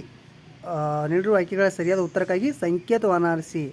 ಇಲ್ಲಿ A ಮತ್ತು C ಯಾಕ್ರಿ? ಇಲ್ಲಿ B ರಾಜ್ಯ ವಿಧಾನಸಭೆಗಳು ಇದ್ದಾರಲ್ಲ, ಆದರೆ ಅವರು ಚುನಾಯಿತ ಸದಸ್ಯರು ಸ್ನೇಹಿತರೆ. ಭಾಳ ಇಂಪಾರ್ಟೆಂಟ್ ನೋಡ್ರಿ, ಇಲ್ಲಿ ಕನ್ಫ್ಯೂಸ್ ಮಾಡ್ತಾರೆ. ಇಲ್ಲಿ ಸಂಸತ್ತಿನ ಎಲ್ಲ ಚುನಾಯಿತ ಸದಸ್ಯರು ಕರೆಕ್ಟು. ಸಂಸತ್ತಿನ ಅಂದರೆ ರಾಜ್ಯಸಭೆ, ಲೋಕಸಭೆ. ರಾಜ್ಯ ವಿಧಾನಸಭೆಗಳು ಚುನಾಯಿತ ಸದಸ್ಯರು ಬರ್ತಾರೆ. ಇಲ್ಲಿ ಏನು ಕೊಟ್ಟಿದ್ದಾರೆ ಅವರು? ರಾಜ್ಯ ವಿಧಾನಸಭೆಗಳು ಕೊಟ್ಟಿದ್ದಾರೆ. ಮತ್ತು C ರಾಜ್ಯ ವಿಧಾನ ಪರಿಷತ್ತಿನ ಚುನಾಯಿತ ಸದಸ್ಯರು. ಇಲ್ಲಿ ನೋಡಿರಿ, ಕರೆಕ್ಟ್ ಯಾವುದಾಗಂದರೆ A ಮತ್ತು C. ಅಂದರೆ ರಾಷ್ಟ್ರಪತಿ ಚುನಾವಣೆ ಯಾರು ಭಾಗಿಯಾಗ್ತಾರೆ ಅಂದರೆ ಸಂಸತ್ತಿನ ಎಲ್ಲ ಚುನಾಯಿತ ಸದಸ್ಯರು, ಲೋಕಸಭೆ, ರಾಜ್ಯಸಭೆ ಮತ್ತು ರಾಜ್ಯ ವಿಧಾನಸಭೆಯ ಚುನಾಯಿತ ಸದಸ್ಯರು ಮತ್ತು ವಿಧಾನ ಪರಿಷತ್ತಿನ ಚುನಾಯಿತ ಸದಸ್ಯರು ಸ್ನೇಹಿತರೆ. ಸ್ನೇಹಿತರೆ ಇಲ್ಲೊಂದು ಇಂಪಾರ್ಟೆಂಟ್ ಏನಪ್ಪ ಅಂದರೆ ನಾವು ರಾಷ್ಟ್ರಪತಿ ಬಗ್ಗೆ ಒಂದು ಜನ ನೋಡೋಣ. ಏನಪ್ಪ ಅಂದರೆ ಭಾರತಕ್ಕೆ ಒಬ್ಬ ರಾಷ್ಟ್ರಪತಿ 52ನೇ ವಿಧಿ 52ನೇ ವಿಧಿ ಏನು ಹೇಳುತ್ತೆ ಅಂದರೆ ಭಾರತಕ್ಕೆ ಒಬ್ಬ ರಾಷ್ಟ್ರಪತಿ ಇರತಕ್ಕದ್ದು ಈ ವಿಧಿಯಲ್ಲಿ ಉಲ್ಲೇಖವಾಗಿದೆ ಸ್ನೇಹಿತರೆ. 53ನೇ ವಿಧಿ ಏನು ಹೇಳ್ತಪ್ಪ ಅಂದ್ರೆ ಕೇಂದ್ರ ಕಾರ್ಯಾಂಗದ ಅಧಿಕಾರ ಬಗ್ಗೆ ತಿಳಿಸ್ತದೆ. ಅಂದರೆ ರಾಷ್ಟ್ರಪತಿಗಳು ಕೇಂದ್ರ ಕಾರ್ಯಾಂಗದ ಮುಖ್ಯಸ್ಥರಾಗಿರ್ತಾರೆ. ರಾಷ್ಟ್ರಪತಿಗಳು ತಮ್ಮ ಅಧಿಕಾರಗಳು ನೇರವಾಗಿ ಅಥವಾ ತಮಗೆ ಅಧೀನರಾದ ಅಧಿಕಾರಗಳ ಮೂಲಕ ಚಲಿಸ್ತಾರೆ. ಇವರು ನೈಜ ಕಾರ್ಯವಾಗದೆ ನಾವು ಮಾತ್ರ ಕಾರ್ಯವಾಗಿದ್ದಾರೆ ಸ್ನೇಹಿತರೆ. ವಿಧಿ 54ನೇದು ಏನು ಹೇಳುತ್ತೆ ರಾಷ್ಟ್ರಪತಿಗಳು ಚುನಾವಣೆ ಬಗ್ಗೆ. ನೋಡಿರಿ, ರಾಷ್ಟ್ರಪತಿ ಚುನಾವಣೆಗಳ ಬಗ್ಗೆ ತಿಳಿಸುವ ವಿಧಿ ಯಾವುದು 54. ರಾಷ್ಟ್ರಪತಿಗಳು ಎಲೆಕ್ಟ್ರಲ್ ಕಾಲೇಜಿನ ವಿಶೇಷ ಮಾತ್ರದಿಂದ ಚುನಾಯಿಸ್ತಾರೆ. ಸಂಸತ್ತಿನ ಉಭಾಸನಗಳು ಲೋಕಸಭೆ ರಾಜ್ಯಸಭೆ ಚುನಾಯಿತ ಸದಸ್ಯರು, ರಾಜ್ಯ ವಿಧಾನಸಭೆಗಳ ಚುನಾಯಿತ ಸದಸ್ಯರು, ಕೇಂದ್ರಾಡಳಿತ ಪ್ರದೇಶಗಳಂಥ ದೆಹಲಿ, ಪಾಂಡಿಚೇರಿ ಮತ್ತು ಜಮ್ಮು ಕಾಶ್ಮೀರ ಇವೆಲ್ಲ ಚುನಾಯಿತ ಸದಸ್ಯರುಗಳಿಂದ ಇವರು ಚುನಾಯಿತರಾಗ್ತಾರೆ ಸ್ನೇಹಿತರೆ.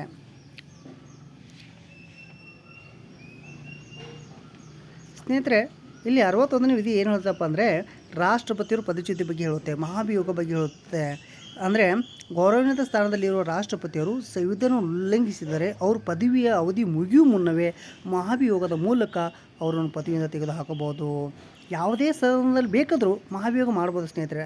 ರಾಜ್ಯಸಭೆ ಅಥವಾ ಲೋಕಸಭೆ ಎರಡೂ ಸದನದ 2/3 ಬಹುಮತದ ಮೂಲಕ ಇವರನ್ನು ಮಹಾಭಿಯೋಗ ಮಾಡಲಾಗುತ್ತದೆ. ಸ್ನೇಹಿತರೆ ಇನ್ನೊಂದು ಏನಂದರೆ ಮಹಾಭಿಯೋಗ ಮಾಡುವ 14 ದಿನಗಳ ಮುಂಚಿತವಾಗಿ ನೋಟಿಸ್ ನೀಡಬೇಕು ಇವರಿಗೆ. ಓಕೆ, ದೋಷಾರೋಪಣೆ ನಿರ್ಣಯವು ಸಂಸತ್ತಿನ ಎರಡೂ ಸದನಗಳಿಂದ 2/3 ಸದಸ್ಯರುಗಳಿಂದ ಅಂಗೀಕೃತವಾದರೆ ರಾಷ್ಟ್ರಪತಿ ತಮ್ಮ ಸ್ಥಾನ ತೊರೆಯಬೇಕಾಗುತ್ತೆ. ಆದರೆ ಭಾರತದಲ್ಲಿ ಇಲ್ಲಿವರೆಗೂ ಯಾವ ರಾಷ್ಟ್ರಪತಿಯನ್ನು ಮಹಾಭಿಯೋಗ ಮಾಡಿಲ್ಲ. ರಾಷ್ಟ್ರಪತಿ ಸ್ಥಾನ 62ನೇ ವಿಧಿ ಏನು ಹೇಳುತ್ತೆ ಸ್ನೇಹಿತರೆ ರಾಷ್ಟ್ರಪತಿ ಸ್ಥಾನ ಖಾಲಿಯಾದಾಗ ರಾಷ್ಟ್ರಪತಿಯವರು ಅಧಿಕಾರದಲ್ಲಿದ್ದಾಗ ಮರಣ ಹೊಂದಿದರೆ, ಹುದ್ದೆಗೆ ರಾಜೀನಾಮೆ ನೀಡಿದರೆ, ಮಹಾಭಿಯೋಗಕ್ಕಾಗಿ ಅಧಿಕಾರ ಕಳೆದುಕೊಂಡರೆ ಆ ಸ್ಥಾನವನ್ನು ಖಾಲಿಯಾದ ದಿನಾಂಕದಿಂದ 6 ತಿಂಗಳೊಳಗೆ ಚುನಾವಣೆ ನಡೆಸಿ ರಾಷ್ಟ್ರಪತಿಯ ಸ್ಥಾನ ತುಂಬಬೇಕು ಎಂದು ಹೇಳುತ್ತೆ ಸ್ನೇಹಿತರೆ. ರಾಷ್ಟ್ರಪತಿ ಸ್ಥಾನ ಖಾಲಿಯಾದಾಗ 6 ತಿಂಗಳ ಕಾಲ ಉಪರಾಷ್ಟ್ರಪತಿಗಳು ಹಂಗಾಮಿ ರಾಷ್ಟ್ರಪತಿ ಅಧಿಕಾರದಲ್ಲಿರ್ತಾರೆ ಸ್ನೇಹಿತರೆ. ರಾಷ್ಟ್ರಪತಿ ಮತ್ತು ಉಪರಾಷ್ಟ್ರಪತಿ ಸ್ಥಾನ ಏಕಕಾಲದಲ್ಲಿ ಖಾಲಿಯಾದಾಗ ಸುಪ್ರೀಂ ಕೋರ್ಟ್ನ ಮುಖ್ಯ ನ್ಯಾಯಾಧೀಶರು ಹಂಗಾಮಿ ರಾಷ್ಟ್ರಪತಿಯಾಗಿ ಕಾರ್ಯನಿರ್ವಹಿಸ್ತಾರೆ. ಸ್ನೇಹಿತರೆ ವಿಧಿ 80 ಏನು ಹೇಳುತ್ತೆ ಅಂದರೆ ಸಾಹಿತ್ಯ, ಕಲೆ, ವಿಜ್ಞಾನ ಮತ್ತು ಸಮಾಜ ಸೇವೆಗಳಲ್ಲಿ ಗಣನೀಯ ಸೇವೆ ಸಲ್ಲಿಸಿದ 12 ಜನರನ್ನು 6 ವರ್ಷದ ಅವಧಿಗಾಗಿ ರಾಜ್ಯಸಭೆಗೆ ನಾಮಕರಣ ಮಾಡುವವರು ಯಾರು? ರಾಷ್ಟ್ರಪತಿಗಳು.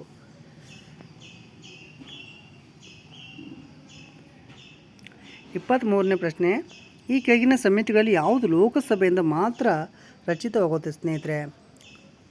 ಎ ಸಾರ್ವಜನಿಕ ಲೆಕ್ಕಪತ್ರ ಸಮಿತಿ, ಅಂದಾಜು ಸಮಿತಿ, ಸಾರ್ವಜನಿಕ ಸ್ವಾಮ್ಯ ಉದ್ಯಮಗಳ ಸಮಿತಿ ಮತ್ತು ಸದಸ್ಯರುಗಳ ಗೈರು ಹಾಜರಿ ಕುರಿತಾದ ಸಮಿತಿ. ಸ್ನೇಹಿತರೆ ಈ ಕೆಳಗಿನ ಸಮಿತಿಯಲ್ಲಿ ಯಾವುದು ಲೋಕಸಭೆಯಿಂದ ಮಾತ್ರ ರಚಿತವಾಗುತ್ತೆ ಅಂದರೆ ಇವು 4 ಸ್ನೇಹಿತರೆ, ABCD. ಓಕೆ, ಇವು 4 ಯಾವುದಂದರೆ ಸಾರ್ವಜನಿಕ ಲೆಕ್ಕಪತ್ರ ಸಮಿತಿ, ಅಂದಾಜುಗಳ ಸಮಿತಿ, ಸಿ ಸಾರ್ವಜನಿಕ ಸ್ವಾಮ್ಯ ಉದ್ಯಮಗಳ ಸಮಿತಿ ಮತ್ತು ಡಿ ಸದಸ್ಯರುಗಳ ಗೈರು ಹಾಜರಿಯ ಕುರಿತಾದ ಸಮಿತಿ. ಸ್ನೇಹಿತರಲ್ಲಿ ಆಪ್ಷನ್ ಏನು ಕರೆಕ್ಟ್ ಅಂದರೆ ಅದು 4 ABCD 4 ಕರೆಕ್ಟಾಗಿರುತ್ತವೆ. 24ನೇ ಪ್ರಶ್ನೆ, ಭಾರತೀಯ ರಾಜ್ಯಗಳ ವಿಭಜನೆ ಕುರಿತಾದ ಭಾರತ ಪ್ರಥಮ ಮ್ಯೂಸಿಯಂನ ಕೆಳಗಿನ ಯಾವ ರಾಜ್ಯದಲ್ಲಿ ಸ್ಥಾಪಿಸಲಾಗಿದೆ? ಎಲ್ಲಿ ಅಂದರೆ ಪಂಜಾಬು. 25ನೇ ಪ್ರಶ್ನೆ ಸ್ನೇಹಿತರೆ, ಬೋಡೋಲ್ಯಾಂಡ್ ಭೂಗಡಿಯ ಮಂಡಳಿ ಕುರಿತಾದ ಒಪ್ಪಂದಗಳು ಸಂವಿಧಾನ ಸೇರಿಸಿದ್ದು ಎಲ್ಲಿ? ಯಾವುದೇ ಭಾಗದಲ್ಲಿಲ್ಲ. ಆಪ್ಷನ್ ಕರೆಕ್ಟಾ? ಸಂವಿಧಾನ ಭಾಗದ ಅಲ್ಲ. ಸಂವಿಧಾನ 6ನೇ ಅನುಸೂಚಿ, ಸಂವಿಧಾನ 1ನೇ ಅನುಸೂಚಿ, ಸಂವಿಧಾನದ 5ನೇ ಅನುಸೂಚಿ ಮತ್ತು ಯಾವುದೇ ಭಾಗ ಅಲ್ಲ. ಇಲ್ಲಿ ಕರೆಕ್ಟ್ ಸ್ನೇಹಿತರೆ, ಸಂವಿಧಾನದ ಯಾವುದೇ ಭಾಗ ಅಲ್ಲ. ಸ್ನೇಹಿತರೆ ಇಲ್ಲಿ ನಾವು ಒಟ್ಟು ಅನುಸೂಚಿಗಳು 12 ಅನುಸೂಚಿಗಳು ಬರ್ತವೆ, ಭಾಳ ಇಂಪಾರ್ಟೆಂಟ್ ನೋಡೋಣ. ಅನುಸೂಚಿ 1 ಏನು ಹೇಳುತ್ತೆ ಅಂದರೆ ಭಾರತ ವಿಸ್ತೀರ್ಣದ ಬಗ್ಗೆ ಮತ್ತು ರಾಜ್ಯಗಳು ಮತ್ತು ಕೇಂದ್ರ ಪ್ರದೇಶಗಳ ಬಗ್ಗೆ ವಿವರಿಸ್ತದೆ. ಅನುಸೂಚಿ 2 ಏನಪ್ಪ ಅಂದರೆ ಅದು ಪಥ್ಯ ಸಂಬಳ ಮತ್ತು ಭತ್ಯೆಗಳ ಬಗ್ಗೆ ಹೇಳ್ತದೆ. ಅನುಸೂಚಿ 3 ಏನು ಹೇಳ್ತಪ್ಪ ಅಂದರೆ ಅದು ಪ್ರತಿಜ್ಞೆ ಬಗ್ಗೆ. ಓಕೆ, ಅನುಸೂಚಿ 4 ರಾಜ್ಯಸಭೆ ವಿವಿಧ ರಾಜ್ಯಗಳ ಸ್ಥಾನ ಮತ್ತು ಹಂಚಿಕೆ. ಅನುಸೂಚಿ 5 ಅನುಸೂಚಿತ ಪ್ರದೇಶಗಳ ಆಡಳಿತ ಮತ್ತು ನಿಯಂತ್ರಣ ಕುರಿತು.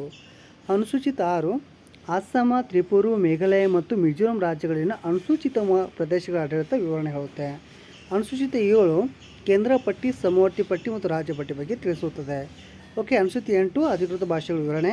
ಅನುಸೂಚಿತ 9 ಭೂ ಸುಧಾರಣೆಗಳು. ಅನುಸೂಚಿ 10 ಪಕ್ಷಾಂತರ ನಿಷೇಧ ಕಾಯ್ದೆ. ಅನುಸೂಚಿ 11 ಪಂಚಾಯತ್ ರಾಜ್ ವ್ಯವಸ್ಥೆ. ಅನುಸೂಚಿ 12 ಮುನ್ಸಿಪಾಲಿಟಿ ಕಾರ್ಪೊರೇಷನ್. ಸ್ನೇಹಿತರಲ್ಲಿ ನಾವು ಅನುಸೂಚಿ 10 ಬಗ್ಗೆ ನೋಡೋಣ ಸ್ವಲ್ಪ. ಯಾಕಂದರೆ ಅನುಸೂಚಿ 11 ಅನುಸೂಚಿ 10 ಏನಂತಂದರೆ ಪಕ್ಷಾಂತರ ನಿಷೇಧ ಕಾಯ್ದೆ ಜಾರಿಗೆ ಬರುತ್ತೆ. 1985ರಲ್ಲಿ ಅಂದಿನ ಪ್ರಧಾನಮಂತ್ರಿ ರಾಜೀವ್ ಗಾಂಧಿಯವರು 52ನೇ ಸಂವಿಧಾನ ತಿದ್ದುಪಡಿಯ ಮೂಲಕ ಪಕ್ಷಾಂತರ ನಿಷೇಧ ಕಾಯ್ದೆಯನ್ನು ಜಾರಿಗೆ ತರ್ತಾರೆ ಸ್ನೇಹಿತರೆ. ಓಕೆ, ಅದೇ ರೀತಿ ಅನುಸೂಚಿ 9 ಈ ಭೂ ಸುಧಾರಣೆ ವಿವರಣೆ ನೀಡ್ತದೆ. ಅನುಸೂಚಿ 9 ಏನಪ್ಪ ಭಾಳ ಇಂಪಾರ್ಟೆಂಟ್ ಸ್ನೇಹಿತರೆ. ಅನುಸೂಚಿ 9 ಇದು ಭೂ ಸುಧಾರಣೆ ವಿವರಣೆ ನೀಡ್ತದೆ. ಈ ಅನುಸೂಚಿಯಲ್ಲಿ ನ್ಯಾಯಾಲಯದಲ್ಲಿ ಸವಾಲು ಮಾಡಲು ಬಾರದ ರಾಜ್ಯ ಮತ್ತು ಕೇಂದ್ರ ಸರ್ಕಾರದ ಕೆಲವು ಕಾಯ್ದೆಗಳು ಒಳಗೊಂಡಿವೆ. ಭೂ ಸುಧಾರಣೆ ಕಾಯ್ದೆಗಳು ಎಷ್ಟು ಸ್ನೇಹಿತರೆ? 284.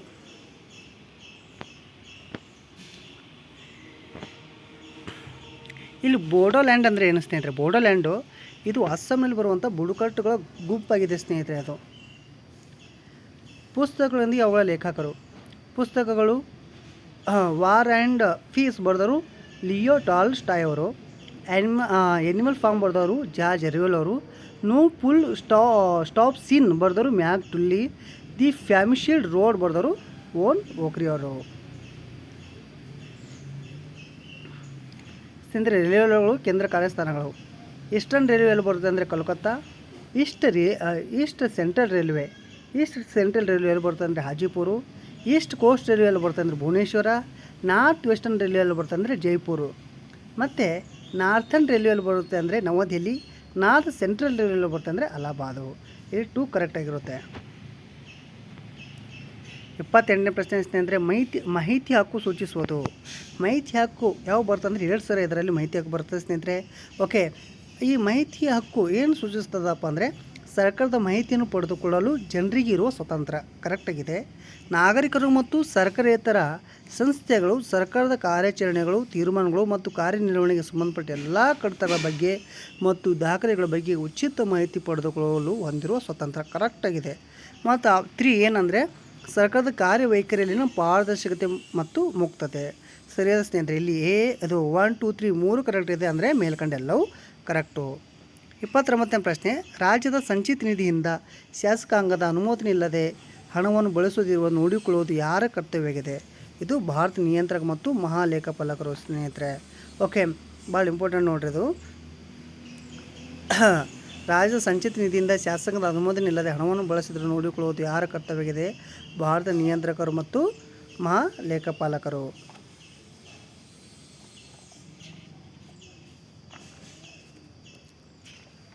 ಸ್ನೇಹಿತರಲ್ಲಿ ಭಾರತ ನಿಯಂತ್ರಕ ಮತ್ತು ಮಹಾಲೇಖಪಾಲಕರ ಬಗ್ಗೆ ನೋಡೋಣ.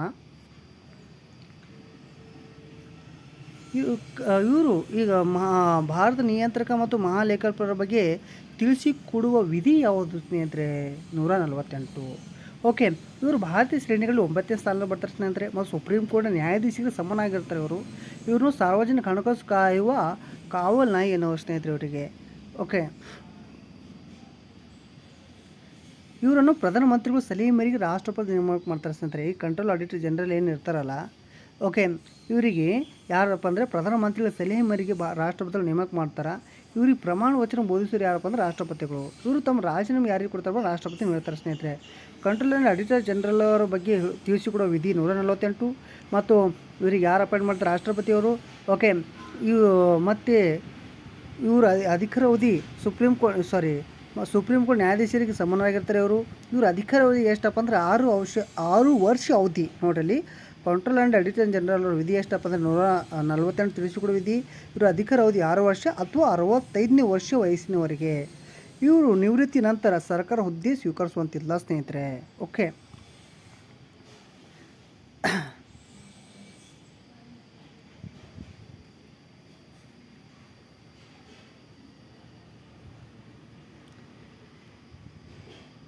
ಸ್ನೇಹಿತರೆ, ಹಣಕಾಸು ಆಯೋಗ ಅದರ ಬಗ್ಗೆ ನೋಡೋಣ. ಹಣಕಾಸು ಆಯೋಗ ವಿಧಿ ತಿಳಿಸಿಕೊಡುವ ವಿಧಿ 280. ರಾಷ್ಟ್ರಪತಿಗಳು ಪ್ರತಿ 5 ವರ್ಷಕ್ಕೊಮ್ಮೆ ಕೇಂದ್ರ ಸಚಿವ ಸಂಪುಟ ಸಲಹೆ ಮೇರೆಗೆ ಹಣಕಾಸು ಆಯೋಗ ನೇಮಕ ಮಾಡ್ತಾರೆ ಸ್ನೇಹಿತರೆ. ಕೇಂದ್ರ ಮತ್ತು ರಾಜ್ಯ ಸರ್ಕಾರ ನಡುವೆ ಸಂಪನ್ಮೂಲವನ್ನು ಹಂಚಿಕೆ ಮಾಡುವ ಉದ್ದೇಶದಿಂದ ಹಣಕಾಸು ಆಯೋಗ ನೇಮಕ ಮಾಡ್ತಾರೆ. ಓಕೆ, ಇಲ್ಲಿ ಈ ಆಯೋಗದಲ್ಲಿ ಒಬ್ಬರು ಅಧ್ಯಕ್ಷರು ಮತ್ತು 4 ಜನ ಸದಸ್ಯರು ಇರ್ತಾರೆ ಸ್ನೇಹಿತರೆ. ಈ ಅಧಿಕಾರಾವಧಿ ಎಷ್ಟು ಇರುತ್ತಪ್ಪ ಅಂದರೆ 5 ವರ್ಷಗಳಿರ್ತದೆ. 15ನೇ ಹಣಕಾಸು ಸ್ನೇಹಿತರೆ, ಒಟ್ಟು ಎಷ್ಟು ಹಣಕಾಸು ಈಗ ಎಷ್ಟನೇ 16ನೇ, ಬಟ್ ಈಗ 15ನೇ ಹಣಕಾಸು ಆಯೋಗ 2020ರಿಂದ 2025 ಸ್ನೇಹಿತರೆ. 15ನೇ ಹಣಕಾಸು ಆಯೋಗದ ಅವಧಿ ಎಷ್ಟು? 2020ರಿಂದ 2025. ಅಧ್ಯಕ್ಷರು ಯಾರಪ್ಪ ಅಂದರೆ NK ಸಿಂಗ್ ಅವರು.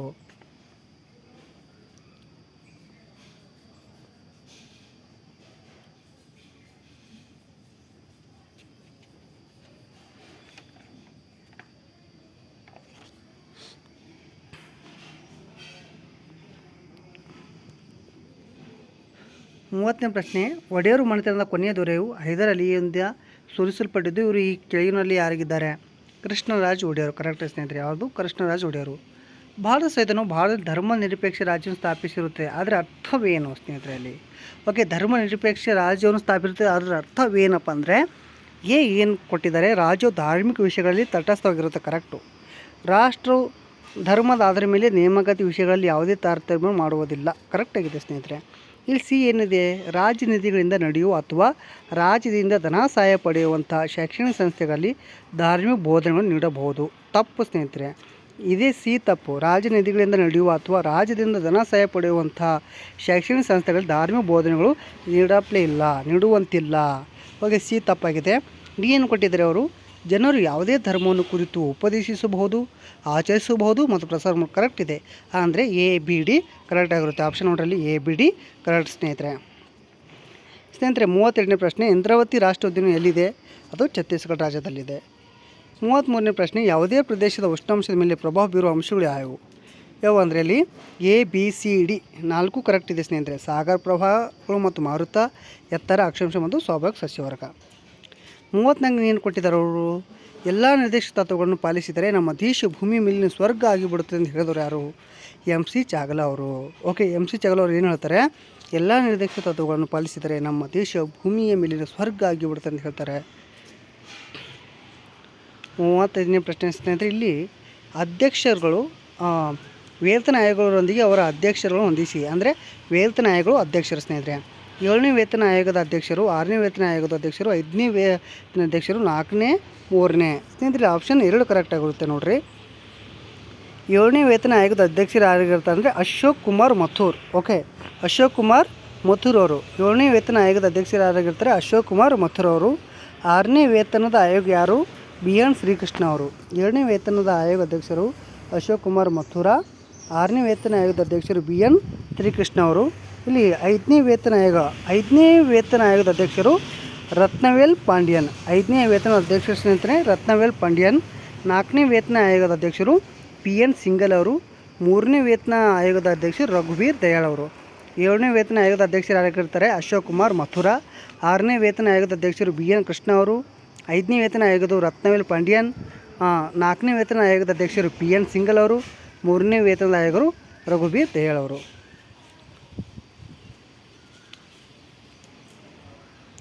ಸ್ನೇಹಿತರೆ, ರೀಟ್ ಮೇಲೆ ಮತ್ತೊಂದು ಪ್ರಶ್ನೆ ಬಂದಿದೆ ನೋಡ್ರಿ. ಇಲ್ಲಿ ಭಾರತ ಸಂವಿಧಾನ ಅನುಚ್ಛೇದ 32ರಲ್ಲಿ ಭಾಗ 3ರಲ್ಲಿ ಪ್ರದತ್ತಗೊಳಿಸಲಾಗಿರುವ ಮೂಲಭೂತ ಹಕ್ಕುಗಳ ನಿರ್ಬಂಧಕ್ಕಾಗಿ ರೀಟ್ಗಳನ್ನು ಜಾರಿ ಮಾಡಲು ಭಾರತೀಯ ಸಂವಿಧಾನವು ಸರ್ವೋಚ್ಚ ನ್ಯಾಯಾಲಯಕ್ಕೆ ಅಧಿಕಾರ ನೀಡಿದೆ. ಪಟ್ಟಿ 1ದಲ್ಲಿರುವ ರೀಟ್ಗಳು ಪಟ್ಟಿಯಲ್ಲಿರುವ ರೀಟ್ಗಳ ಅರ್ಥದೊಂದಿಗೆ ಹೊಂದಿಸಿ ಬರೆಯಿರಿ.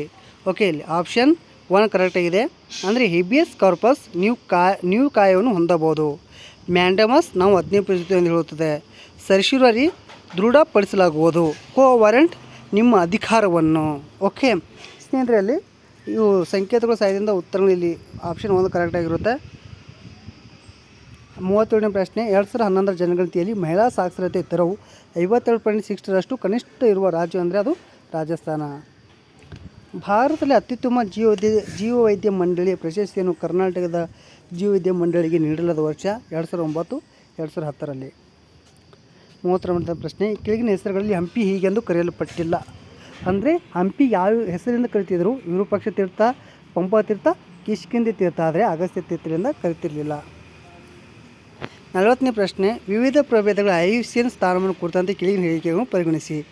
ಸಿಂಹಬಾಲದ ಮಖಕ್ಕೆ ಸ್ಥಾನಮಾನವು ಗಂಡಾಂತರಗೊಳಗಾಗಿದೆ. B ನೀಲಗಿರಿ ತೀರದ ಸ್ಥಾನಮಾನವು ಗಂಡಾಂತರಗೊಳಗಾಗಿದೆ. ಇಲ್ಲಿ ಎ ಮಾತ್ರ ಸ್ನೇಹಿತರೆ ಸಿಂಹಬಾಲದ ಮಖಕ್ಕೆ ಸ್ಥಾನಮಾನವು ಗಂಡಾಂತರಗೊಳಗಾಗಿದೆ. 41ನೇ ಪ್ರಶ್ನೆ, ಈ ಕೆಳಗಿನಲ್ಲಿ ಯಾವ ಪ್ರಾಣಿಗಳು ಮೊಟ್ಟೆಗಳನ್ನಿಡಲಿಕ್ಕಾಗಿ ಗೂಡು ನಿರ್ಮಿಸುತ್ತವೆ? King cobra. ಈ ಕೆಳಗಿನಲ್ಲಿ ಯಾವ ಪ್ರಾಣಿಗಳು ಮೊಟ್ಟೆಗಳನ್ನಿಡಲಿಕ್ಕಾಗಿ ಗೂಡು ನಿರ್ಮಿಸ್ತವೆ ಅಂದರೆ ಯಾವ ಅಂದರೆ ಕಿಂಗ್ ಕೋಬ್ರಾ. 42ನೇ ಪ್ರಶ್ನೆ, ಸಂವಿಧಾನದ ಈ ಕೆಳಗಿನ ಅಧ್ಯಾಯಗಳಲ್ಲಿ ಅರಣ್ಯಗಳು ಮತ್ತು ವನ್ಯಜೀವಿಗಳ ಬಗ್ಗೆ ತಿಳಿಸಲ್ಪಟ್ಟಿವೆ. ಮೂಲಭೂತ ಹಕ್ಕುಗಳಲ್ಲಿ ತಿಳಿಸಲ್ಪಟ್ಟಿವೆ, ಮೂಲಭೂತ ಕರ್ತವ್ಯಗಳಲ್ಲಿ ತಿಳಿಸಲ್ಪಟ್ಟಿದೆ, ಅದೇ ರೀತಿ ರಾಜ್ಯ ನಿರ್ದೇಶಕ ತತ್ವಗಳಲ್ಲಿ ತಿಳಿಸಿಕೊಟ್ಟಿದೆ. ಆದರೆ ಸಂವಿಧಾನದ 7ನೇ ಅನುಚ್ಛೇದದಲ್ಲಿ ತಿಳಿಸಿಕೊಟ್ಟಿಲ್ಲ. ಓಕೆ, ABC ಮಾತ್ರ ಕರೆಕ್ಟ್ ಸ್ನೇಹಿತರಲ್ಲಿ. 43ನೇ ಪ್ರಶ್ನೆ, ಸುಮಾರು 75,000 ಹೆಕ್ಟೇರ್ಗಳ ಕೃಷಿ ಭೂಮಿಯಲ್ಲಿ ಸಾವಯವ ಪದ್ಧತಿಗಳನ್ನು ಅನುಷ್ಠಾನಕ್ಕೆ ತರುವುದರ ಮೂಲಕ ಕೆಳಗಿನ ಯಾವ ರಾಜ್ಯವು ಭಾರತ ಪ್ರಥಮ ಸಂಪೂರ್ಣ ಸಾವಯವ ರಾಜ್ಯವೆನಿಸಿದೆ? ಅದು ಯಾವುದಂದರೆ ಸಿಕ್ಕಿಮು. ಬಹುಮನಿ ಸುಲ್ತಾನ್ ರಾಜ್ಯವು ದಕ್ಷಿಣ ಭಾರತದಲ್ಲಿ ದಕ್ಕನ್ ಪ್ರಸ್ಥಭೂಮಿಯ ಒಂದು ಮುಸ್ಲಿಂ ರಾಜ್ಯವಾಗಿದೆ ಮತ್ತು ಭಾರತ ಮಧ್ಯಕಾಲೀನ ಆಧಿಪತ್ಯಗಳಲ್ಲೊಂದಾಗಿದೆ. ಬಹುಮನಿ ಸಾಮ್ರಾಜ್ಯವನ್ನು ಸ್ಥಾಪಿಸಿದವರು ಯಾರು? ಭಾಳ ಈಸಿ ಸ್ನೇಹಿತರೆ, ಹಸನ್ ಗಂಗೋ. ಓಕೆ. ಬೆಂಗಳೂರು ನೆಲೆಯಾಧಾರಿತ ಯಾವ ಕಂಪನಿಯು 1940ರಲ್ಲಿ Western India Vegetable Products Limited ಎಂಬುದಾಗಿ ಏಕೀಕೃತಗೊಂಡಿತು? ಯಾವುದಂದರೆ ವಿಪ್ರೋ. ಸ್ನೇಹಿತರೆ, ಇಲ್ಲಿ ಕೇಳಿದ್ದಾರೆ ಏನಂದರೆ, ಬರ್ಗನ್ ತೈಲ ಕ್ಷೇತ್ರವು ಬೃಹತ್ ತೈಲ ಕ್ಷೇತ್ರವಾಗಿದ್ದು 72 ಬಿಲಿಯನ್ ಬ್ಯಾರೆಲ್ಗಳ ಕಾಪು ಅಂದಾಜನ್ನು ಹೊಂದಿದೆ. ಇದನ್ನು ಬೃಹತ್ ಬರ್ಗೇನ್ ಅಂತಲೂ ಕರೆಯಲಾಗಿದೆ. ಇದು ಕೆಳಗಿನ ಯಾವ ರಾಷ್ಟ್ರದಲ್ಲಿದೆ? ಇದು ಕುವೈತ್ ರಾಷ್ಟ್ರದಲ್ಲಿದೆ. 47ನೇ ಪ್ರಶ್ನೆ, ಇತ್ತೀಚೆಗೆ ಭಾರತ ಸರ್ಕಾರವು ಜಾಲದಿಂದ ಬಳಕೆದಾರನು ಎದುರಿಸುತ್ತಿರುವ ಬೆದರಿಕೆಗಳನ್ನು ತಡೆಯುವ ಸಲುವಾಗಿ ಸೈಬರ್ ಸ್ವಚ್ಛತಾ ಕೇಂದ್ರದಡಿ ಸೈಬರ್ ಸುರಕ್ಷತಾ ಸಾಧನಗಳನ್ನು ಬಿಡುಗಡೆ ಮಾಡಿದೆ. ಈ ಕೆಳಗಿನ ಯಾವುದು ಸಾಧನಗಳಲ್ಲಿನ ಭಾಗವಾಗಿಲ್ಲ? ಓಕೆ, ಇಲ್ಲಿ BC ಮಾತ್ರ, USA ಪ್ರತಿರೋಧ ಮತ್ತು ಆಪ್ ಸಂಹಿತ್. 48ನೇ ಪ್ರಶ್ನೆ, ವಿಶ್ವ ಆರ್ಥಿಕತೆಯಲ್ಲಿ G20 ರಾಷ್ಟ್ರಗಳ ಗಣನೆಗೆ ಕೆಳಗಿನ ಯಾವುದಕ್ಕೆ ಸಂಬಂಧಿಸಿದ್ದಾಗಿದೆ? ಸ್ನೇಹಿತರೆ, ಆಪ್ಷನ್ ಎ ಕರೆಕ್ಟು, ವಿಶ್ವದ ಜನಸಂಖ್ಯೆಯ 2/3 ಭಾಗ. 49ನೇ ಪ್ರಶ್ನೆ, ಈ ಕೆಳಗಿನಲ್ಲಿ ಯಾವ ನದಿ ಮತ್ತು ಅವುಗಳ ಉಗಮ ಸ್ಥಾನಗಳನ್ನು ಸರಿಯಾಗಿ ಹೊಂದಿಕೆ ಆಗುತ್ತಿಲ್ಲ? ಯಾವುದಂದರೆ ಅರ್ಕಾವತಿ, ಚೋಲ್ ಘಾಟ್. ಉಳಿಗೂ ಎಲ್ಲ ಹೊಂದಿಕೆ ಆಗುತ್ತಿವೆ. ಘಟಪ್ರಭಾ, ಅಂಬೋಲಿ, ಬಾರಗೋಡು, ಬ್ರಹ್ಮಗಿರಿ, ಹಾರಂಗಿ, ಪುಷ್ಪಗಿರಿ. 50ನೇ ಪ್ರಶ್ನೆ ಸ್ನೇಹಿತರೆ, ಸಿಲ್ವಾಸ್ ಎಂಬುದು ವಿಲಾ ಡಿ ಪ್ಯಾಕೋ ಡಿ ಅರ್ಕಾಸ್ ಎಂಬುದಾಗಿ ಸಹ ತಿಳಿಯಲ್ಪಟ್ಟಿದ್ದು ಇದು ಭಾರತದ ಯಾವ ಕೇಂದ್ರಾಡಳಿತ ಪ್ರದೇಶದ ರಾಜಧಾನಿಯಾಗಿದೆ?